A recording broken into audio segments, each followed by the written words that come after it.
wanted to share some quick tips on how to improve your hip flexor mobility work. Now, if you're like me, you've just been sitting way more than you're used to, most likely with the situation that we're in. And I want to give you some good insight on how to really help open up those hips a little bit more effectively. Now, most people have probably seen a kneeling hip flexor stretch where we just kind of drive forward and try and stretch out those muscles there.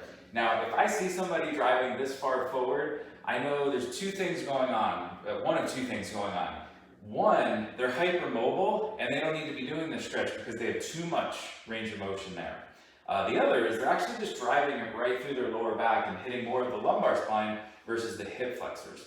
So what we need to make sure you're doing is you need to make sure that you can get the pelvis in a good neutral position, or get into more of a posterior pelvic tilt. So a lot of people arch their back and then go right into this stretch. So if you have tight hip flexors, there's no way you have this much range of motion in the hip. So instead, you want to back off a little bit, try and get more in alignment with the knee, the hip, and the shoulder. You might even need to back up a little bit if you're super tight. Then we want to make sure we set the pelvis. So most people know kind of that arched back position. We don't want to be there because you're, putting into the lower back and not going to get that stretch that we want there. So instead, we're going to shift the opposite direction.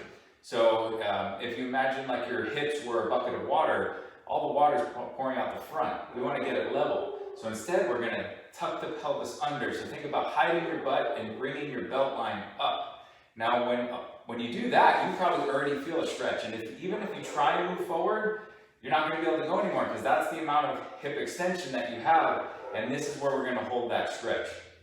So just make sure that if you do try and move forward a little bit, you're not just dumping the water out, dumping that pelvis and trying to get more range of motion than you actually have. So keep that hip position and only go as far as you can maintain that position. It's nice to sometimes have something like a dowel rod. If you have this stick out in front of you and you push it into the floor, that's going to help engage that core, which is going to lock into that hip position there. So this is a great way to hold that hip flexor stretch versus just letting go and trying to yank on that joint too much.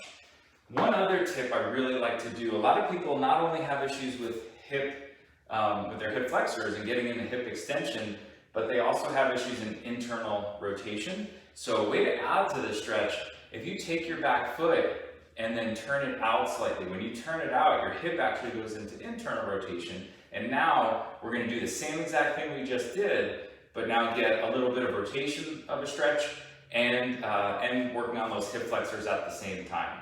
So give that a try. I would recommend doing this multiple times a day. If you're sitting for more than 30 minutes, I would hop off, walk around a little bit, do this stretch for a few minutes, then get back to work and sit down and just kind of do that throughout the day to really help open up those hips.